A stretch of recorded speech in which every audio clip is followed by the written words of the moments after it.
Let's move on to the latest cat fight.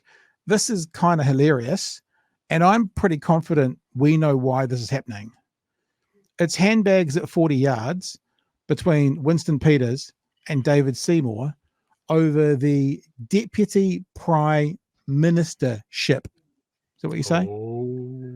Because now they are both fighting tooth and nail for it, to a point where some reports are going out that the coalition talks might have taken a step backwards today. Now, I'm not saying that's the case. There's just been some commentary out there that has said the coalition talks might have taken a step backwards. We're all pretty much expecting an announcement tomorrow, but this seems to be a pretty hard and fast disagreement between those two lovely ladies. And it's kind of hilarious to watch. Let's check out the story. Back here, who will be Deputy Prime Minister is one of the unresolved issues of the coalition talks, according to Christopher Luxon. The contenders, veteran warhorse Winston Peters from New Zealand First, or ACT's David Seymour. Deputy Political Editor Mikey Sherman runs the political rule over them. This is pretty funny as well, Chewy, because you know how Christopher Luxon, they all look alike to me, white men. Christopher Luxon has been saying the whole time, we're not going to talk about that, we're not going to talk about that, we're not going to talk about that. He says something in this conversation which makes it clear, it's not my fault. Like, it makes it clear. So in this conversation, he has a very calm and sideways comment that doesn't sound like it, but I think he wants the public to know very clearly, that's not on me, this is not on me, when he kind of acknowledges one thing finally, and then he goes back to, we're not going to talk about that. You have a look. Christopher Luxon emerging from his home, no face-to-face negotiations today, just painstaking phone calls. I've had to recharge my phone twice, so yeah, we've been on the phone a lot since early this morning. Talks draining not just phones and the public will, but politicians as well. Nationals Nicola Willis and Chris Bishop flying home today. I've just literally run out of clothes, so I've got to go home. This is Christopher Luxon's shirt. I don't think the Bish knows how to use a washing machine. I don't know. Is this news? When you soil your clothes, and I'm sure Chris Bishop has soiled himself many times, you then put them in the washing machine and you wash them, and you're able to use them again. But he's run out. Maybe that's it. He's run out of clothes, which means he must only use them once and then throw them away. So if that's not particularly good use of money and governance of his own clothes, as they're about to take over our country and fix everything wrong with the economy. Just an observation. I borrowed it from him. All I want is a good government for New Zealand. I want agreements signed so we can get on and govern. There is just one gigantic problem. Deputy Prime Minister, is that one of the big issues? It's fair to say it is one of the ones, but Has he said at any stage what any of the issues are? At any stage has he said that? Whereas he wants to make sure that we all know that he definitely is not the one holding up the deputy prime ministership. Listen to Ian. It's fair to say it is one of the ones, but as I said, those conversations stay private between myself and the leaders. So it is one of the ones, but we're not going to talk about it. But just so you know, people, yes, deputy prime ministership is an issue, but we're not going to talk about it. But it is an issue, and you understand that it's not anything to do with me. It's not my fault. It's not my negotiation skills. It's the other two ladies who are fighting over it. I just thought, oh, that's interesting. Interesting that he's choosing to release that, isn't it? Very much so. Yeah, very much. It's an almighty arm wrestle. Winston Peters versus David Seymour, neither backing down. Yeah, not getting into any of that. Those conversations, as I've kept saying, and I know it's repetitive, but they are, important that I respect the confidence of that room. Signs of a deputy dust-up came early. I respect the confidence of that room, so far as long as you're aware it's nothing to do with me. I want to release that much, but nothing else. So it's not about my negotiation skills because I'm a master at it. It is an issue, but I'm going to release that much, but no more because I respect the room too much. It's like, okay, buddy, we get it. Earlier today, Nicola Willis officially bowing out. Look, to be honest, I'm not in the race. David and Winston will do a great job. But who should it? So that's pretty big news. That's pretty big news. She didn't sound happy about that. I don't think we've ever suggested that it would be her. I think we've always thought it would be one of the two lads. But, it's still pretty big news that it's confirmed that she's out, which means it's down to these last two. And yeah, I mean, I don't know. Was there a bit of venom there? A little bit? I don't know. Maybe not. But at least it's now confirmed it's down to one of these two. And I think they're going to put forward their case. When you see the benefit for Winston Peters, honestly, what you're going to go is, holy crap, that's a long time. You ready for it? B. Winston Peters has greater experience entering Parliament almost 45 years ago, with two stints already as Deputy Prime Minister. But David Seymour has the bigger party with 11 seats to New Zealand First. So we can do it this way. Look, Winston Peters has been there 5 times as long as David Seymour, but David Seymour only has about 1.4 times the number of seats. So I think that means Winston wins. Because if David Seymour had 5 times the number of seats, that would be a fair trade-off. So I think that means Winston wins. Winston for Deputy Prime Minister. That's what I think. I'm just using maths and logic, which I know has no part to play when you're talking politics. I'm just like, I know Winston's been on the public tit for a long time, but longer than I've been alive.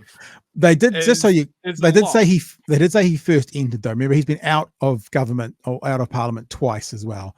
But yeah, he first got in 45 years ago because he's 117. Just 8. Why should the public believe that Winston Peters and David Seymour aren't holding the country to ransom? I'm having good conversations with both those leaders. All 3 of us are desperate to get it sorted, but we want to do it right. And so we will do it right. David Seymour told One News he didn't have much to report today, but when we asked who would win in an arm wrestle between him and Winston Peters, he sent us this article suggesting he felt confident. I think the problem that they've got now is that they've both said that they want it. And so whoever gets it, the other one looks like they're a loser. Oh, look, I wouldn't use that colourful term squabbling. This is all part of negotiations.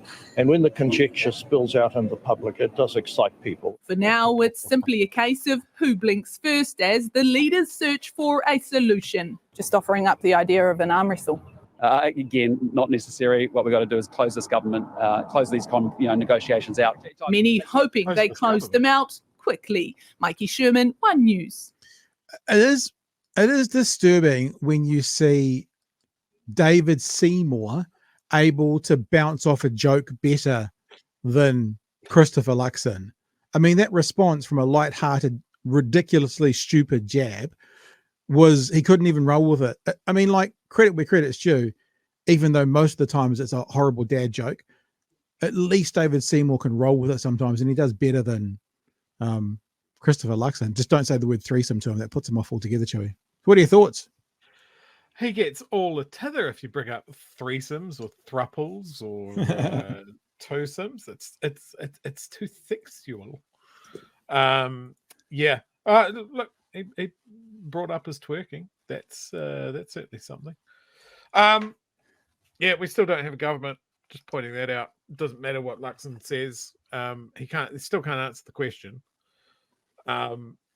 He's not good at this. He's still not good at this. Yeah, I think it's interesting. Nicola Willis, I think she'll end up with the finance portfolio that she's been angling for. But yeah, I mean that first pass of her saying, "Oh look, I'm not even in the race." There's a little bit of twinge of disappointment there, I think. You think? Yeah, maybe, but then again, maybe both of the guys went. Maybe Luxon went, "Oh, okay, so I'll drop Nicola out of the race as long as she gets Minister of Finance." And they went, "Fine," So quid pro quo, because that's what she was angling for, as you say, and what they've been saying since day one. She's going to actually have. I have to tell you, at the end of the day, we have a rotting cauliflower still. We do. I think what we said last night when David Seymour was making a bid for the Deputy Prime Ministership, which was David Seymour, he rates more highly Winston not getting the job than him himself getting it. And I think what you're seeing today is Winston doing the same thing.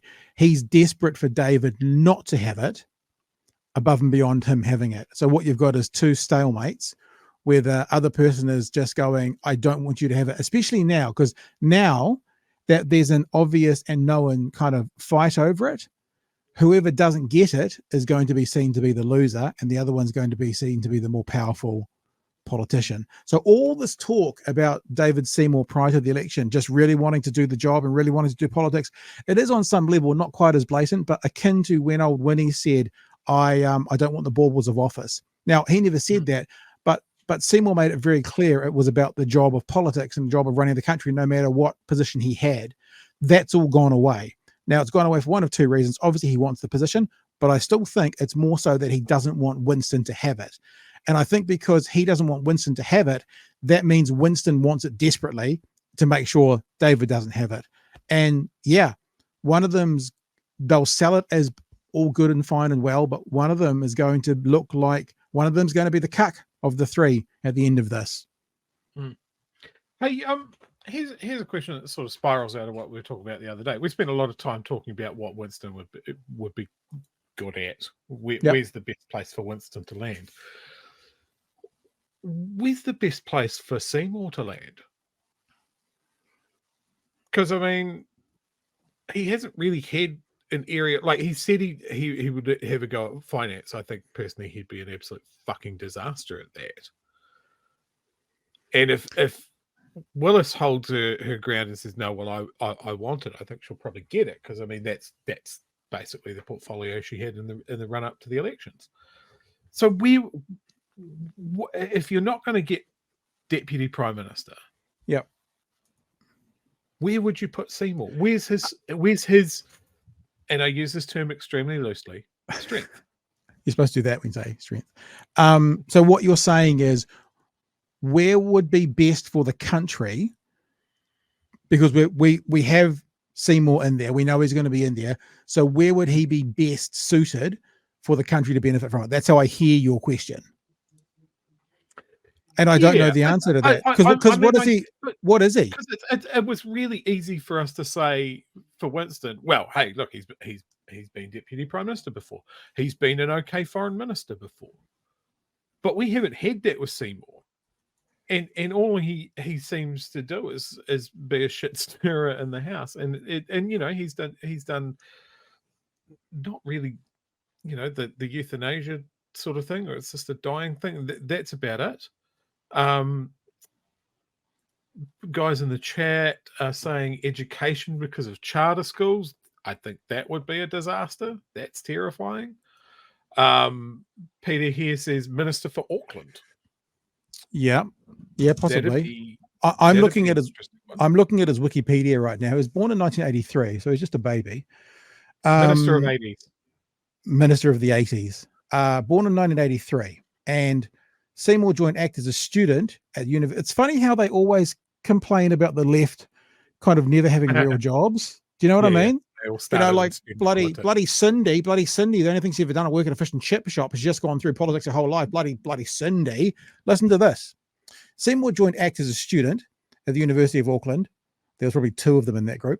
Seymour worked in public policy in Canada during the 2000s. Now, he was born in 1983, which means he's in his 20s, right? Because 2000s, he'd be turned 20 in 2003. So he worked in public policy in Canada during the 2000s before returning to New Zealand and standing unsuccessfully for election in Parliament in 2005 and 2011. He entered the House of Representatives in 2014, after which he replaced Jamie White as party leader. Seymour was so what has he done? Like, yeah, and that's what I mean, right? There's not really a good fit. So I mean, I think his push for Deputy Prime Minister is probably the thing that made the most sense for him. Famiko says Speaker of the House. Holy shit! I was thinking that too. Yeah. So because you think about Shane Retty, Minister of Pacific People, because Shane Retty will be Minister of Medicine, whatever that's called. What's the Minister of Medicine? Healthcare. There you go. Minister of Health. That's it. Yeah. Yeah, but I'm actually looking at David Breen, Breen Seymour, middle name Breen. And what has he ever done? I think he's got some university science behind him, but actually in the real world, what has he done? And it's like, as I say, isn't it funny that we always talk about we don't talk about, but there's this thing thrown at the left that all your politicians have never done a day's job, and they've always gone through student, they've gone straight from student parliament, and it seems to be what he's done. Anyway, Chewy could get his Ministry of Twerks. Ministry of Twerks. That's very funny. Oh, that's a winner. Thanks for that, JK. Because like you've said, I mean, Winston Peters is a lawyer, or he's at least a qualified lawyer. He hasn't worked for about 1 million years at it, but, and he's got the experience of Deputy Prime Minister, Minister of Foreign Affairs. He's done all these things to lean back on. As you say, Seymour's been a shit stirrer and a troublemaker.